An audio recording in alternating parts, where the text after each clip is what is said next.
Rutas y Horizontes.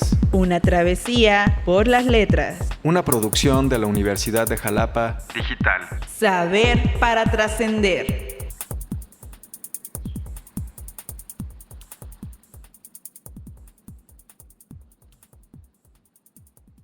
Hola, sean todas y todos muy bienvenidas y bienvenidos a este podcast de la Universidad de Jalapa Digital que se denomina Rutas y Horizontes en su segunda temporada. Hoy estamos con mucho gusto precisamente en este podcast para conversar sobre libros, autores y las travesías que ellos nos invitan a recorrer. En esta ocasión tenemos el gusto de contar con Rubén Darío Jiménez Rosado. Rubén, ¿cómo estás? Buenos días. ¿Qué tal? Buenos días, muy bien, gracias por la invitación. Bienvenido. Y también tenemos el enorme gusto de contar con Irma Alicia García Contreras. Irma, bienvenida, buen día. Hola, muchas gracias por invitarme nuevamente. Saludos Rubén, saludos César. Muy bien, pues en este podcast vamos a intentar dibujar a un autor con alguna de sus obras. No vamos a decir de entrada ni el nombre del libro ni del autor, pero sí vamos a hablar sobre estos libros. Ojalá en la audiencia alguien pueda adivinar, coincidir de qué libro, de qué autor estamos hablando, y si no, al final, pues sí lo vamos a comentar. Vamos a disfrutar mucho esta ruta y este horizonte. ¿Quién es nuestro acompañante en esta ruta?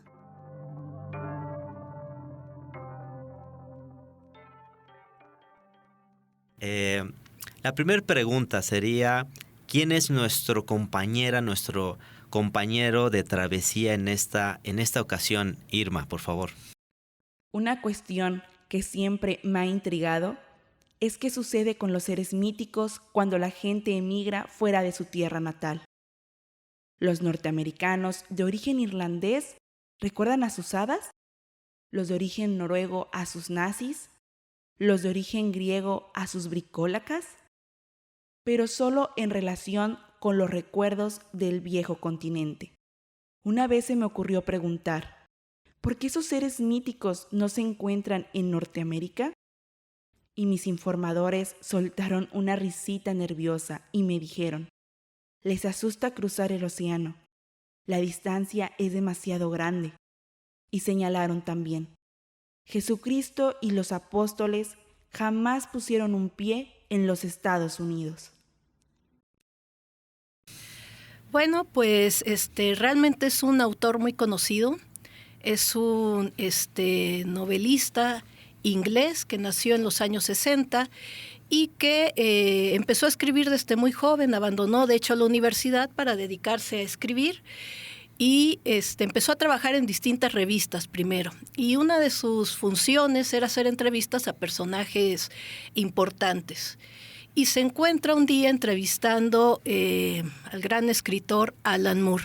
Para quien no lo conozca, Alan Moore pues cambió la escena del cómic y desarrolló una serie de personajes, dándoles pues esta visión más multifacética. Antes los personajes de los cómics eran muy planos, eran buenos y tenían una misión que era exterminar a los malos, etcétera. Pero a partir de la visión del héroe de Alan Moore, surgen estos antihéroes, ¿no? Surgen estos personajes que un poco uno no entiende muy bien cuáles son sus motivaciones, tienen una moral y una ética un poco complicada. Y bueno, entrevista a Alan Moore y ahí se da cuenta que lo que él quiere hacer es escribir cómics. Y así inicia, de hecho cobijado por el propio Alan Moore, quien lo recomienda a una serie de editoriales, y empieza primero escribiendo cómics. Entonces es un escritor de cómics, es un escritor de novela, es un escritor de guiones, tanto de cine como de series de televisión, como por ejemplo dos capítulos muy importantes de Doctor Who, los cuales han sido ambos premiados. Este autor ha ganado pues los premios más importantes en la literatura del área, del género que él escribe, que es entre horror, fantasía y ciencia ficción. Por ejemplo, el premio Bram Stoker, que es pues, el premio más reconocido para quienes escriben historias de terror, lo ha ganado en 2 ocasiones. Uno, por la novela que vamos a comentar el día de hoy. Y bueno, él escribió precisamente sobre Alan Moore. Lo mejor de que Alan Moore entrara al mundo de los cómics fue mirarlo y pensar, su trabajo es tan poderoso intelectualmente como desafiante a nivel emocional, del mismo modo que cualquier otro género artístico. Esto es muy importante porque es a partir de estos autores también, incluso de nuestro propio autor que vamos a hablar el día de hoy, que se empieza a tomar al cómic, ya no nada más como cómic, sino como novela gráfica, con toda la profundidad que tiene cualquier otro texto de la literatura. Perfecto, Irma. Creo que con esta presentación has capturado el interés y sobre todo, pues cuál va a ser esta obra, ¿no? En este mismo sentido, Rubén, ¿quién es nuestro compañero, nuestra compañera en la travesía de esta ocasión? El optimismo me da náuseas. Es perverso. La posición propia del hombre en el universo, desde la caída, ha sido la de la miseria y el dolor. Bien, en mi caso es también un autor que escribe en lengua inglesa, pero norteamericano. Escribió este texto en los años 60, pero no pudo publicarse en su vida. Fue gracias a un esfuerzo de su propia madre que fue publicado el texto en el año 80 y en el 81 recibió el premio Pulitzer. Es una tragicomedia escrita por este sujeto que funda su propia vida con la de su personaje. Algunos han hablado de esta obra como un Gargantúa y Pantagruel de la actualidad.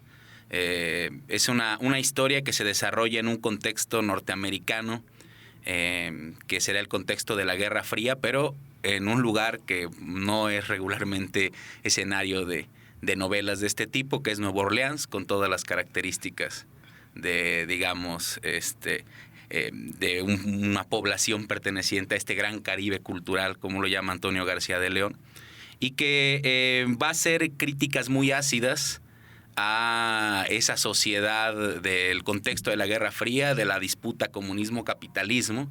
Son las críticas de un personaje que es un personaje sumamente moralista y que, como decía yo, se funde con la vida del autor. De hecho, la vida del personaje, la relación con su madre tan tormentosa, es muy parecida a la vida del autor, que conoció un fin trágico, según las historias, precisamente después de continuos rechazos a esta obra. Él solo había escrito una obra antes que también no se había publicado, se publicó después de esta. El rechazo a esta obra lo lleva a sumirse en cierta depresión, en el alcoholismo, y termina suicidándose precisamente por esta causa.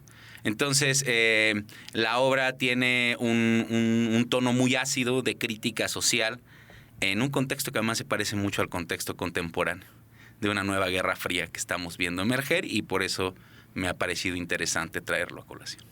Pues coincido, tiene todas las cartas para interesarnos y sobre todo ver la obra. Irma, después de esta gran descripción que has hecho, ¿cómo es la ruta que nos lleva a recorrer este autor o esta autora, ¿no?, del libro que hoy nos traes? Acompáñanos a descubrir esta ruta.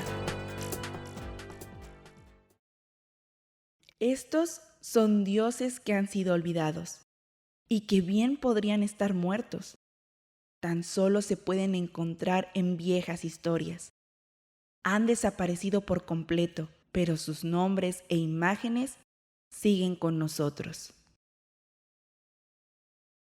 Creo que en estas dos citas, la primera que se vio hace rato y esta segunda, se ve como con claridad cuál es el camino de nuestro autor. En la primera cita que les presentamos es la cita con la que inicia el libro, y es sobre un artículo de Richard Dorson sobre el folclore americano. Y él se pregunta ¿qué pasa con los dioses cuando sus fieles emigran? ¿Por qué no existen esos dioses en estos nuevos mundos? Se quedan, parece ser, allá en sus templos y o, como dice la propia cita, les da miedo cruzar el océano. Entonces parece ser que estos dioses que vienen con los migrantes adquieren en América una pues un cáliz distinto, una forma de ser distinto, se acomodan a los nuevos parajes, a las nuevas formas de adoración, se mezclan incluso con otros dioses. Y en la segunda cita, pues nos habla precisamente de la muerte de estos dioses. ¿Cómo se da la muerte de un dios? Pues cuando dejan de creer en él, cuando ya los fieles ya no hacen los ritos, cuando ya no hay una devoción hacia estos dioses. Es eso lo que lleva a nuestro autor a plantear las bases de su novela. Nuestro protagonista, que se llama Shadow o Sombra, va saliendo de la cárcel y se encuentra de pronto sin nada. Su mujer y su mejor amigo acaban de morir y hay un hombre mayor que de pronto se ve más joven, de pronto se ve más viejo, que tiene un ojo de vidrio, que lo contrata para que trabaje con él. Y bueno, sigue el camino con este señor mayor que se llama Wednesday. Y de pronto nuestro protagonista se ve pues rodeado de dioses y de seres mitológicos ya muy venidos a menos, ¿no? Ya que han tenido que trabajar, ganarse la vida, porque ya no tienen fieles y están a punto de desaparecer. Y bueno, esa es prácticamente la ruta del texto, el camino de Shadow con estos dioses en una cruzada que todavía no entiende bien nuestro protagonista de qué va, pero que se da cuenta que está como reclutando un ejército de antiguos dioses. De eso va nuestro texto y se queda atravesado por la pregunta de qué pasa con los dioses cuando deja uno de creer en ellos. Oye, pues qué interesante, Irma, esta parte de la trama y sobre todo la situación que nos va a presentar. Pues Rubén, vamos a escuchar esta segunda cita para empezar a hablar también de la ruta. Hombre limpio, muy trabajador, de fiar, callado. Santo Dios, ¿pero qué clase de monstruo quieren? Creo que jamás podría trabajar en una institución con semejante visión del mundo. Muy bien, Rubén, pues con esta cita, cuéntanos cómo es la ruta que nos invita a recorrer en este libro. Pues lo que vemos en las citas del inicio es precisamente una crítica a la moralidad del contexto de la Guerra Fría norteamericano, donde las personas creen que hay una lucha por la libertad y todas los trastocamientos morales que hay en torno a esa idea y cómo va siendo efectiva a nivel de piso. La novela gira en torno a un personaje llamado Ignatius Reilly, quien es para la época pues prácticamente un fracasado, un treintón, como es descrito, que vive con su madre, una madre posesiva, fuerte, agresiva con él. Su mundo está acotado a esa relación con su madre y una amiga con la que tiene una relación sumamente difícil, sumamente infantil también, y quien en un momento su madre, quien es una fiel seguidora de la bebida, tiene un accidente automovilístico y entonces se ve obligado a tener que trabajar para resarcir el daño que ha causado su madre. Y en este proceso de conseguir trabajo, Ignatius Reilly, como podría ser quizás, ¿verdad?, toda persona que tiene este tipo de relaciones, siente que tiene algo que decir a la sociedad y empieza a escribir una especie de tratado sobre las personas de su contexto que va narrando. Entonces la novela es precisamente las impresiones que tiene. Lo interesante es el desfile de personajes, podríamos llamar arquetípicos de la sociedad norteamericana, ¿no? Aquellos defensores del deber y de la libertad que eventualmente por la vía pequeña pues no sé, tienen algunas conductas inmorales. Por el otro lado, esta idea filantrópica que mucho en la sociedad norteamericana invade, pero que de cara, por ejemplo, a la guerra de Vietnam, había una especie como de separación y de deshumanización. Pero lo interesante es que la propia moral de nuestro personaje es una moral sumamente medieval, es una moral ultraconservadora.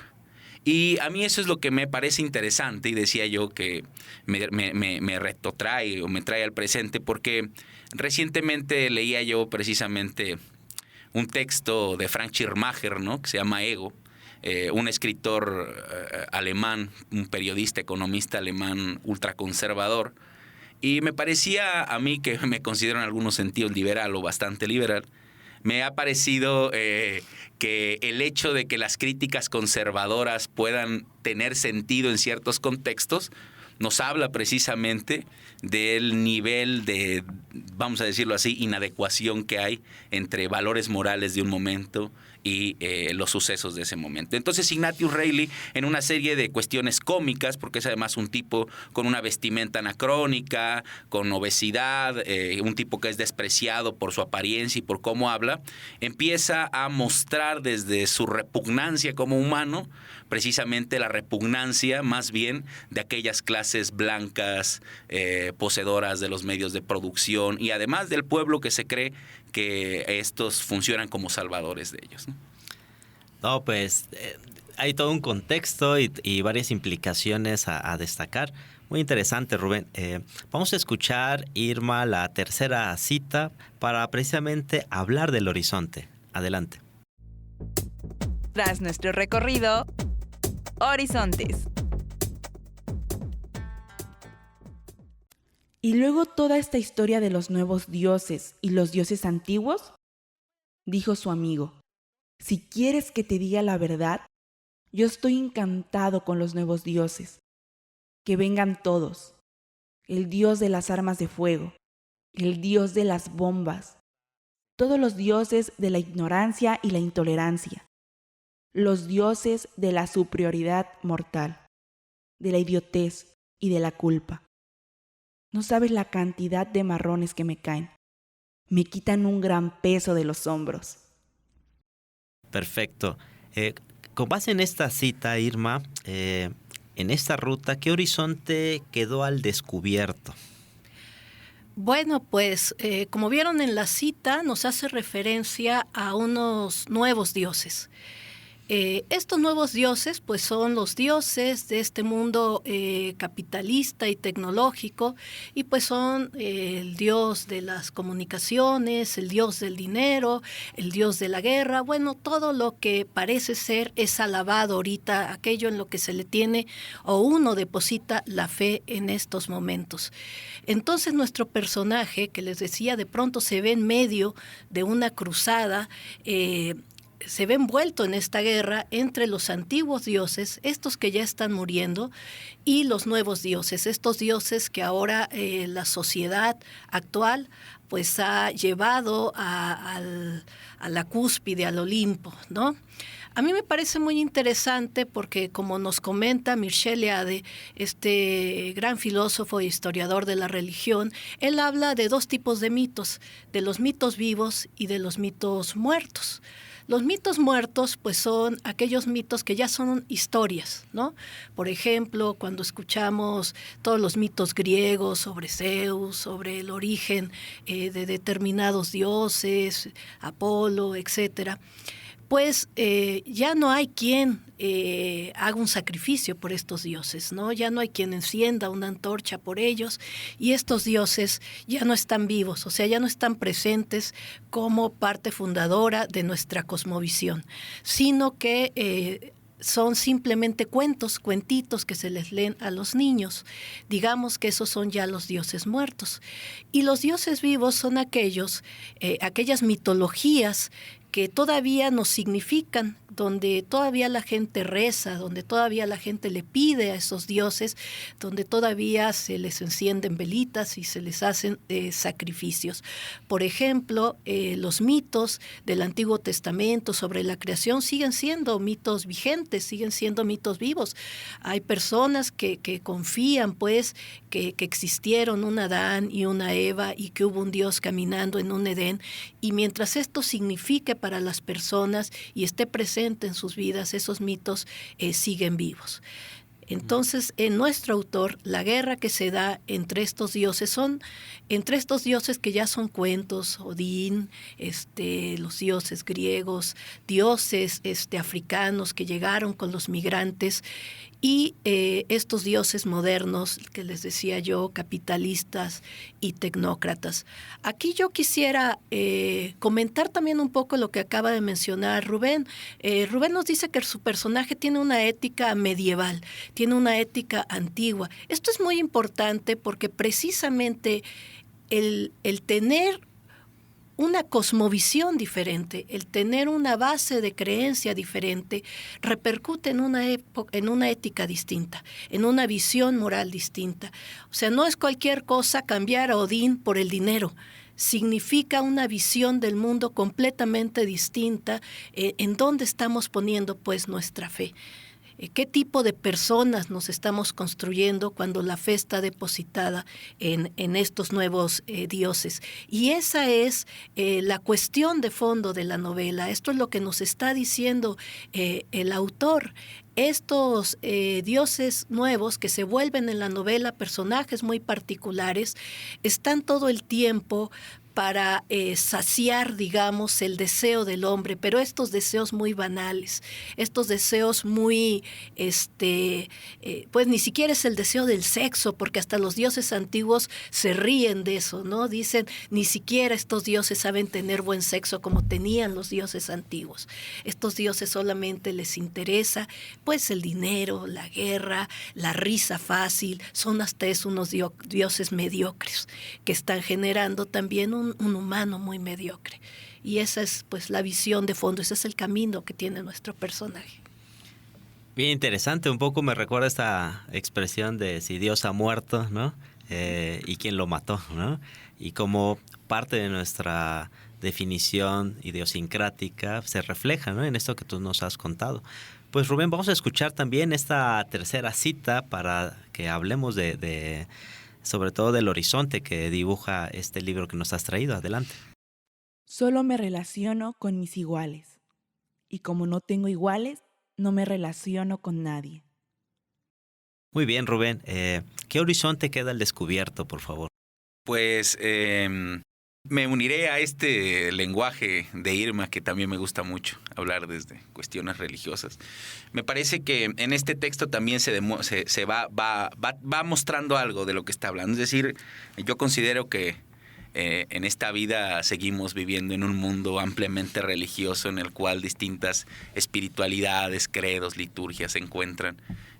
Nunca de una manera sencilla, y algo de eso hay en este texto, porque en esta última cita nos habla de qué se encuentra en ese contexto de la Norteamérica que piensa que la guerra es un medio de salvación, que la guerra es un mecanismo soteriológico, un mecanismo de salvación, porque la guerra es santa precisamente, está en busca de la libertad. Pero esa libertad que busca esa sociedad lo conduce siempre a la soledad. Este personaje deviene una especie como de...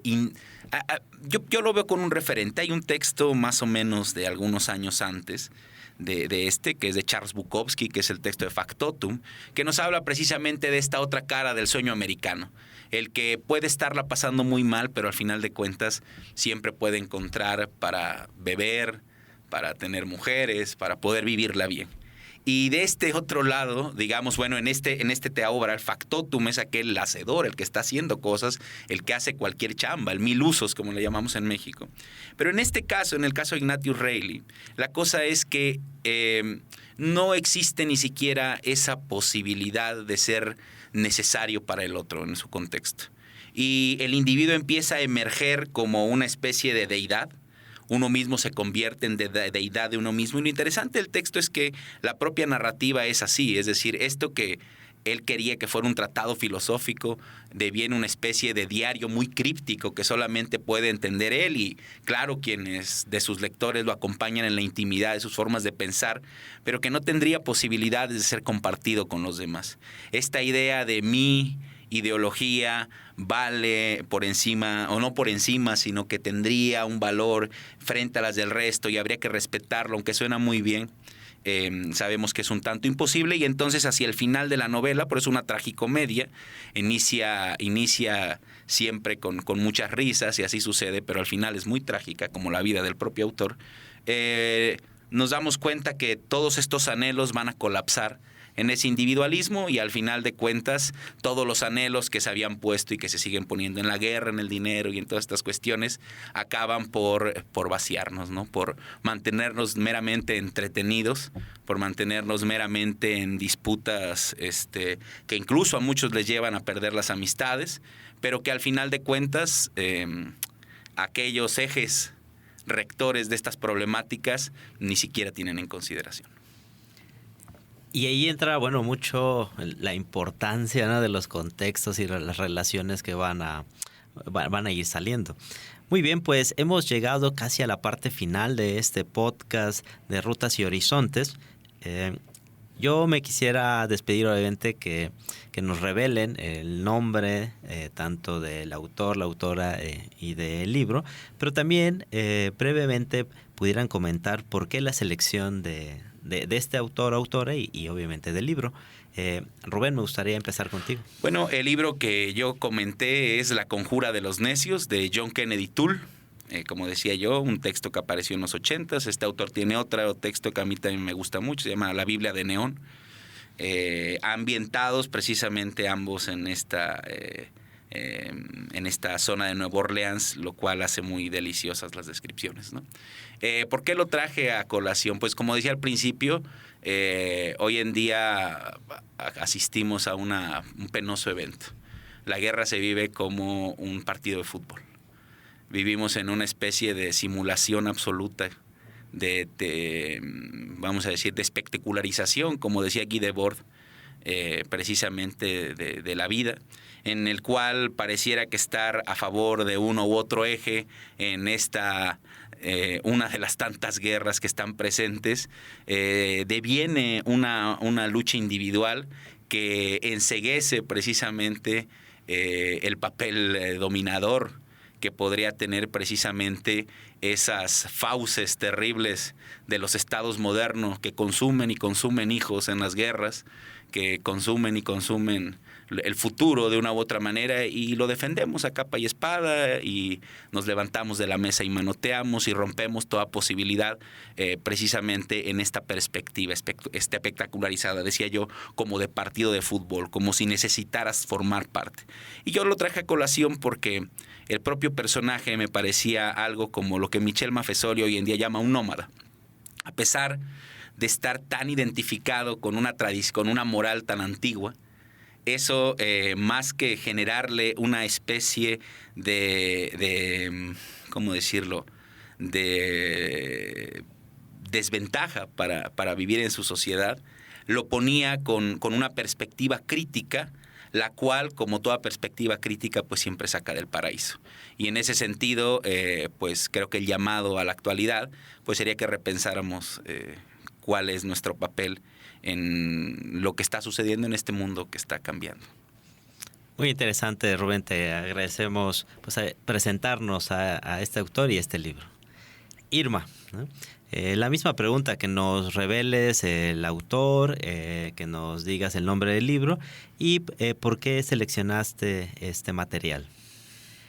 Bueno, el autor es Neil Gaiman y el libro es American Gods o Dioses Americanos.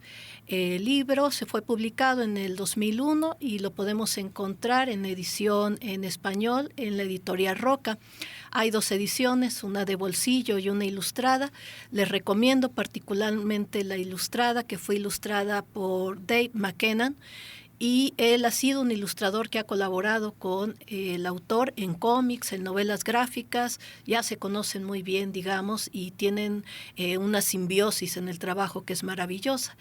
Quiero comentar además que el texto está escrito con un lenguaje hermoso. Todo lo que él escribe tiene esa calidad de sernos muy cercanos, pero a la vez muy profundo. La historia principal que se da con la travesía de Shadow, entre la guerra entre estos dos bandos de dioses, hay pequeñas historias que son cuentos completos en sí mismos, donde nos presenta cómo fueron llegando distintos dioses o seres míticos a América y cómo acompañaron a sus fieles hasta la muerte. Son muy bonitas, muy interesantes. ¿Por qué escogí esta novela? Bueno, yo tengo cierta fascinación por todo lo religioso y cómo la religiosidad y la fe que tenemos en ciertos personajes conforma un tipo de moral, un tipo de ética, una cosmovisión del mundo. Y creo que esta novela lo ilustra muy bien, nos acompaña con una crítica precisamente a la sociedad moderna, nos acompaña con una crítica al capitalismo, a los medios de comunicación. Ahorita que comentaba Rubén, parece ser que fuera un partido de fútbol lo que estamos viendo con esta guerra, precisamente porque hasta las guerras han perdido su calidad de guerra, ha perdido la importancia que implica la muerte, ¿no? Porque los medios de comunicación lo que nos presentan es una caricatura manipulada de lo que pasa, de los eventos que están aconteciendo. Y tiene que ver porque nosotros creemos en esos medios de comunicación, nosotros estamos depositando la fe en esas noticias que vemos y creemos que esa es la verdad. Por lo tanto, hay una... pues esa es la verdad, que iba a decir hay una verdad manipulada, pero no, esa es la verdad para nosotros ahorita. La guerra es como un partido de fútbol, como comentaba Rubén. Quisiera decir que creo, el autor lo dice mucho mejor que yo, una cita del personaje principal, nada más para cerrar, ya no hubo chance de ponerla, que dice: la gente cree, pensó Sombra. Eso es lo único... es lo que la gente hace, es lo único que la gente hace, creen. Luego, no se responsabilizan de sus creencias, invocan cosas y no confían en sus invocaciones. La gente puebla la oscuridad con fantasmas, dioses, electrones, cuentos. La gente imagina y cree. Es esa creencia firme como la roca, la que hace que las cosas sucedan. Y aquí termina mi participación. Muchísimas gracias, Irma.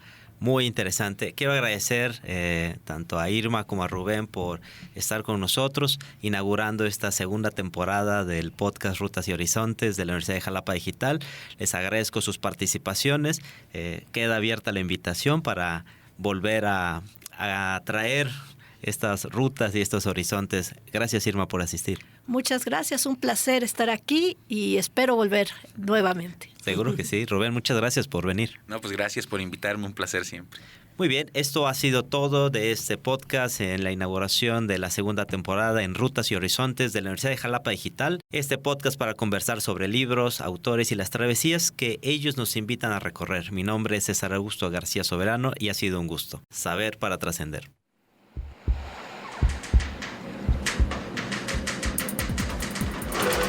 Rutas y Horizontes es una producción de la Universidad de Jalapa Digital para Radio Universidad de Jalapa.